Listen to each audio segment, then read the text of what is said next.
You ever seen someone drive by in a ridiculously expensive car and immediately thought, wow, that person must be so cool? We all do it, right?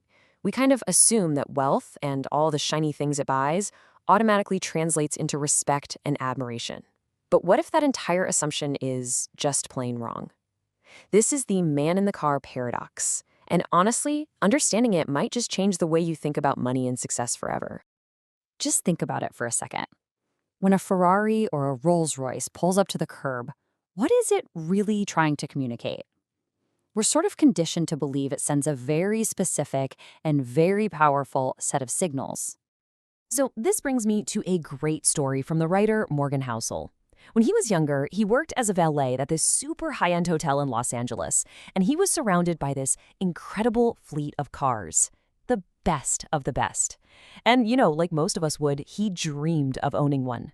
He truly believed that those cars sent this undeniable message about the person sitting behind the wheel. So what's that message supposed to be? Well, first, it's a trophy. It's a symbol that you've arrived, that you've reached some pinnacle of success. It's also meant to broadcast intelligence, right? I mean, you must be pretty clever, pretty capable to have figured out how to afford something like that. And then, of course, you've got the most obvious signal of them all, just pure, unfiltered financial status. It's basically a rolling billboard that just screams, I'm wealthy. Ultimately, all of these signals are supposed to add up to one single powerful takeaway, a declaration of importance, a message that commands respect. But here's the million-dollar question. Does it actually work?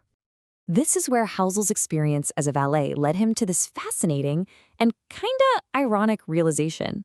He started to notice this huge disconnect between what the driver intended and how the world actually reacted.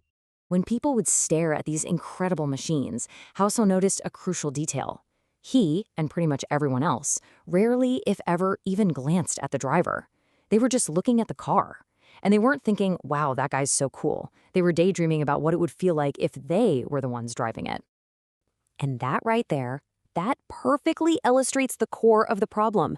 The one person who spent a fortune to be seen, to be admired, becomes completely overlooked. Their expensive signal gets totally lost in translation because the object itself is just so captivating. This very observation is what Housel brilliantly named the man in the car paradox. And it's a subtle but really powerful psychological quirk that messes with how we perceive wealth and status. Okay, so here's the paradox in a nutshell. We buy an expensive thing thinking it's going to make other people admire us, but in reality, what other people do is see that thing and just use it as a new goalpost for the admiration they want to receive. It becomes this endless cycle of misplaced desire. This little chart breaks down the two completely different internal monologues perfectly. The driver is sitting there thinking to themselves, man, they must think I'm so cool for having this. But the onlooker on the sidewalk, they're not thinking about the driver at all. They're just projecting themselves into that seat, imagining the admiration they would get. The driver's intended message is completely bypassed. And of course, this isn't just about Ferraris. Not at all. The exact same logic works for almost any form of, conspicuous consumption. Whether it's a giant mansion, a diamond-covered watch, or the latest designer handbag, the paradox holds true. We end up admiring the stuff, not the person who owns the stuff. So if flaunting wealth is such an ineffective way to get people to admire you, then what actually works? Well, the answer has nothing to do with what you own and everything to do with who you are. Housel put this whole lesson into a letter he wrote for his newborn son, which I think is amazing, and it just gets right to the heart of it all.